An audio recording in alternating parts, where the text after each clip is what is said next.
What's up, guys? Welcome back. Hey, we're out here in Clarksville, Tennessee still, and we're fishing this super heavily pressured public pond. It's right here by the whatchamacallit. It's right here by the Cumberland River, and it's, like I said, really public. We've already, it's, what is it, 8:45 in the morning. We've already got people sitting out here on the bank. Somebody over here. There was a guy just bass fishing down the bank over here. I think he's now down there in the corner. I see him. But it looks like we've already got about 5 or 6 people out here fishing. Got a couple rods with us today. We got that chatterbait, and I've got that Texas rig Drax tied on. And we're just gonna basically pitch that Drax around all the heavy cover and all the edges of stuff, and then we're gonna wind that chatterbait around the edges of all the little bit deeper water, trying to get a little bit more reactive kind of bite. But we've also got other stuff in our bag. We've got a square bill. We might try bouncing that off some wood. This pond is kind of dirty. It's got some stain to the water, so I think these fish are going to be more reactive to moving baits and darker plastics, darker, you know, jigs, darker plastics like that big Drax right there. So we're gonna flip that guy around. We're gonna wind some stuff around and see if we can't catch some big fish. We'll see what happens.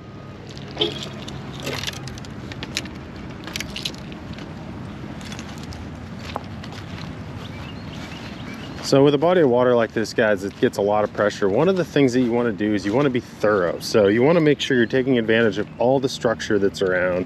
You want to fish every little piece, every little angle, because you never know where those fish could be, you know, hit up and ready to jump out and grab something.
I noticed that there's a lot of rock around the edges of this pond over here, at least where I'm at currently.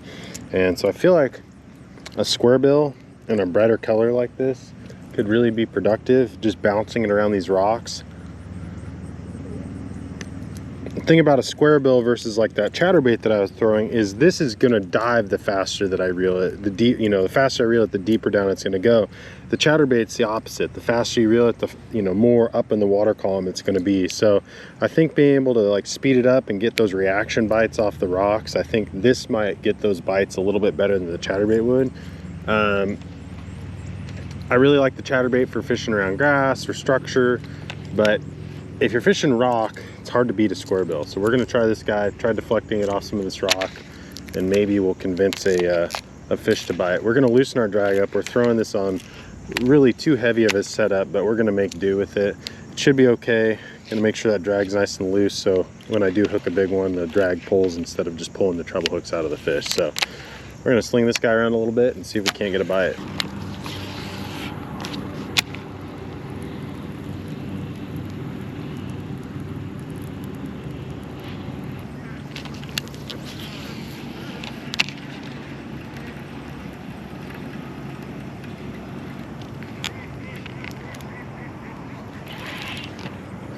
There's so much fishing line in this place, I don't even know if you can throw a crankbait.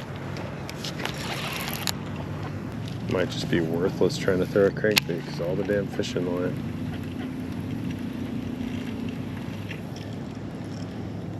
There he is, guys. On the crank. On the crank. Oh, it's a big one. It's a good one, guys. Oh no, it came off.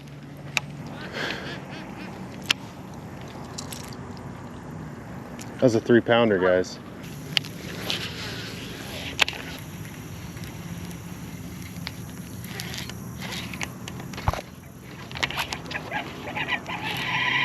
Guys, we got one on the square bill.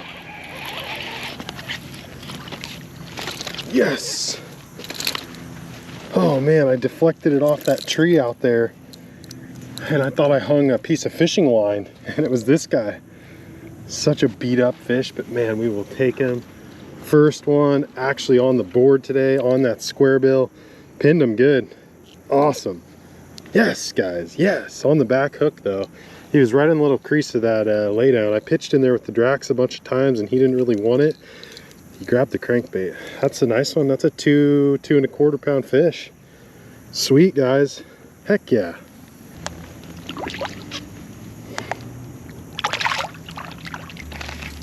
All right, guys, let's see if there's another fish right there in that same spot. So there's a little crease of this tree.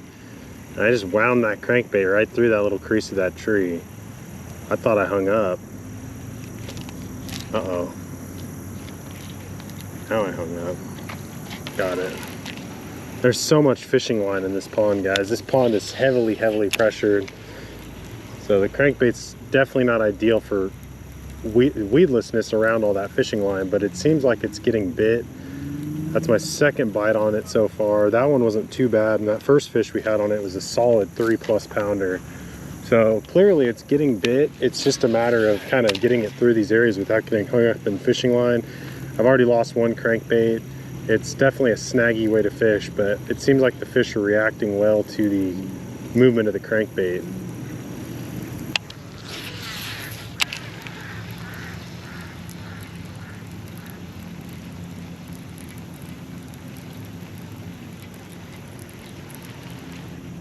Got another one, guys. Got another one. That's a little guy, but he hit it right by the bank. Oh, come here, buddy. Come here, buddy. Chill. Check it out, guys. We got another one. Small one. Maybe a, I don't know, half pounder on the crankbait again. Hook myself now. Not bad. So that guy was hanging out right here. There's a little shade pocket, and I just deflected that crankbait kind of up the rocks of this corner, and he grabbed it on the way up. That's quick, 2 bites. Maybe they're starting to turn on. I had already fished that corner too. I just kind of casted backwards right there. He ate it. I got another one. Bigger one, guys. Very next cast. Get up here. Get up here, baby. That's 2 in a row. That's 2 in a row. That's 2 in a row. In the same spot. I was just explaining to you guys where that fish came from. That's a chunk. That's another 2.25 pound fish. Oh, they're turning on, guys. That was 2 bites super fast, 3 bites super fast on the square bill. Nice. Another chunker. We will take him. All right, let's get him back, guys. Sweet. That's a clean fish. See how clean that fish is? No marks. Doesn't look like it's been caught before, at least recently. We'll get that guy back. Thanks, buddy. Don't tell your friends. We want to keep catching them. No, can't get 3 in a row, but 2 in a row. My goodness, that is freaking awesome. So guys, that one I lost earlier today, I just tied this square bill on straight out of the package, and it had stock hooks on it. And I really regret doing that because that was the biggest bite that I've had since I've been out. And I lost it because of those hooks. I mean, I don't know if you can tell, but that small one came off when I boat flipped it up on the bank, or bank flipped it up on the bank. That last one was hooked with the back hook, and that first one we got just now off the log out here was on the back hook. So I highly recommend changing out the treble hooks on your hard baits. These are just some that I had in my box on a different bait, but they're definitely better quality than what this bait had on it originally. Yeah, I think it makes a big difference. You land those short strikes more often. You don't miss as many bites. You just don't have as many fish losses. And who wants to come to a place that's heavily pressured where you're not going to get very many bites like this and then lose the bites you're getting? It's really it's a brutal feeling having that happen.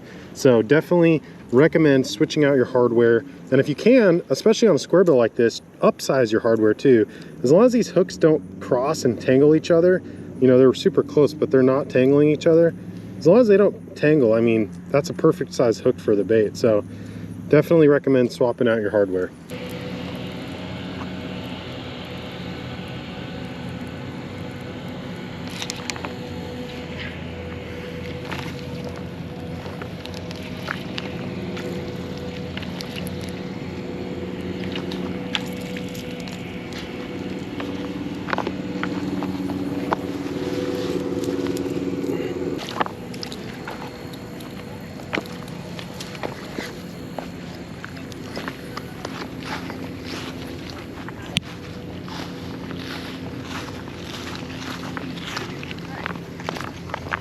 just caught this little lure out of there. Did your daughter want this thing? It doesn't have a hook on it. Oh, look. Oh, look. It's just the spinner. Thank you. Say thank you. It's a fishing lure with no Isn't that hook. cool? The hook's supposed to be on that end, but it's not You there. can put that on your Elsa fishing pole. There you go. Say thank you. Say thanks. Enjoy your lunch. Oh, quiet, guys. So, guys, we're walking around this pond. I think we're gonna catch some, or at least have a good shot to catch some more over on this bank we're walking to. This side of this pond seems to be the deeper side, and I think since we're kind of in the fall transition right now, we're transitioning from like really, really hot days to finally starting to get some cooler days and cooler nights.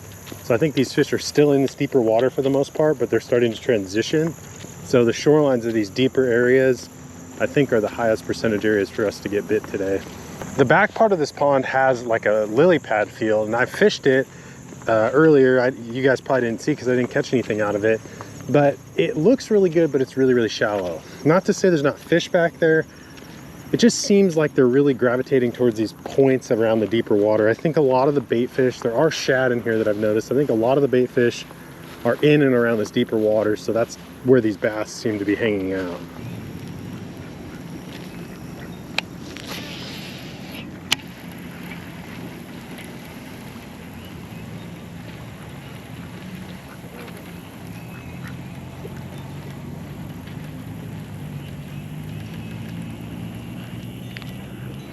Got a good one, guys. Got a good one, guys. Stay hooked up, baby. Stay hooked up, baby. Yes! On the back hook again. Look at that. Just barely skin hooked that fish. That's another nice one, though. That's another 2 1/4 probably. They're definitely liking the crankbait. That's our third solid 2+ pounder today on the crankbait. That might be a 2 1/2. Wow, look at his little side fin. It's like totally missing. That's awesome though, guys.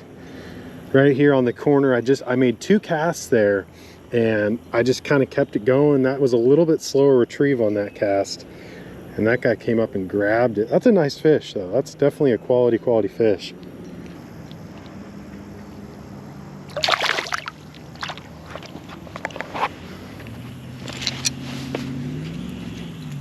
So once again, guys, on the square bill, this is a 1.5. This is a Strike King. No special secret bait here, just a really basic standard bait.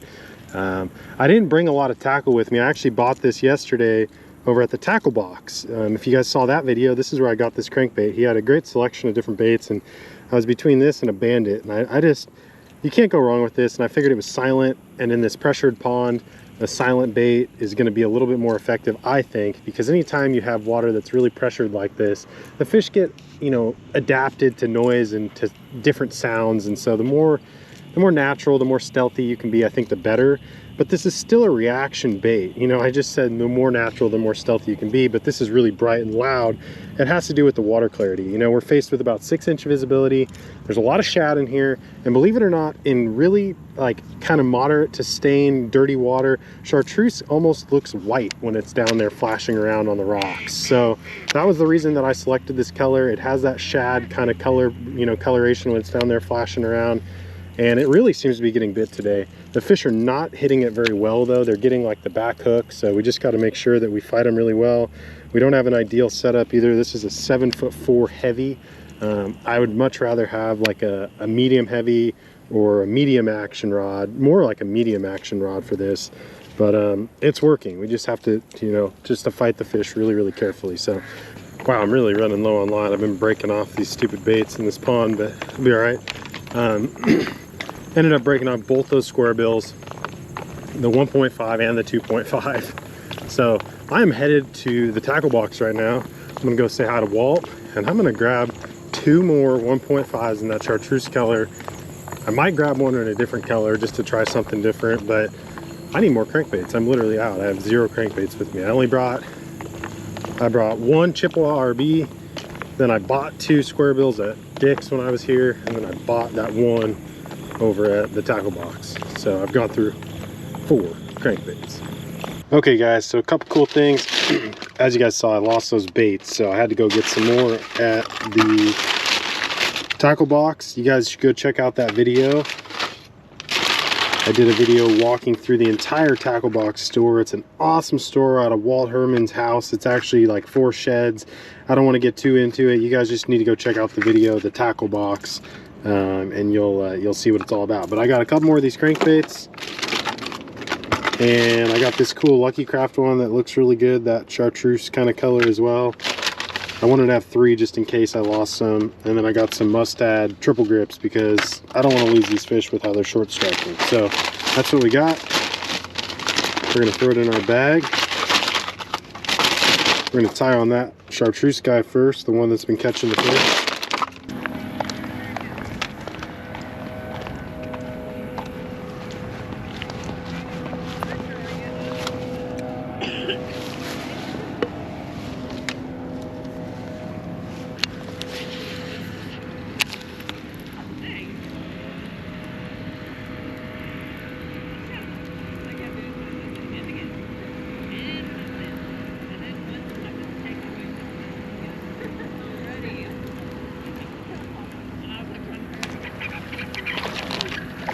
Right there, guys. First cast. Oh my gosh, that's a spotted bass. That's a spotted bass on that crankbait. Check that out, guys. That's like a 1 pound spotted bass on the square bill. That was my first cast with that guy. That one actually got it really good. Front hook and everything. He wasn't going anywhere. Those triple grips pinned him.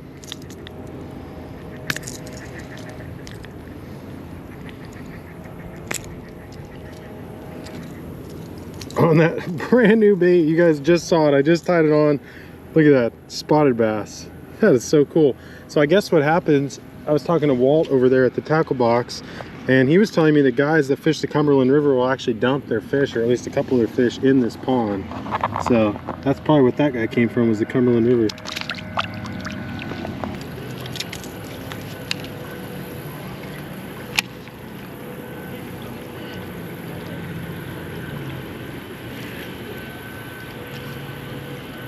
Guys, I just had a nice bass bite the crankbait right there, but somehow not get hooked.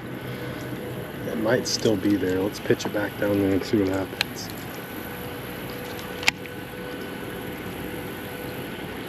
Got him, guys, got him.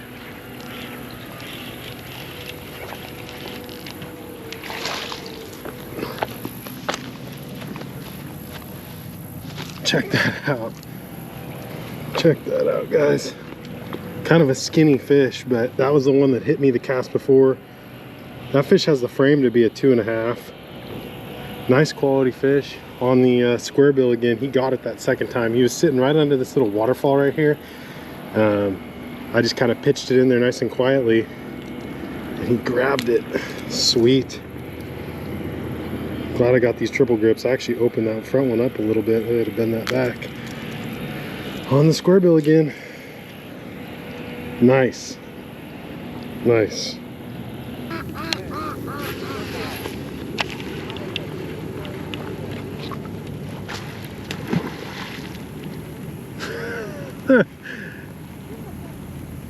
Did you guys see that carp? I ran over his back with the square bill. I thought I was getting bit, and he, oh my god, it's like a 10-pound carp. He just went flying.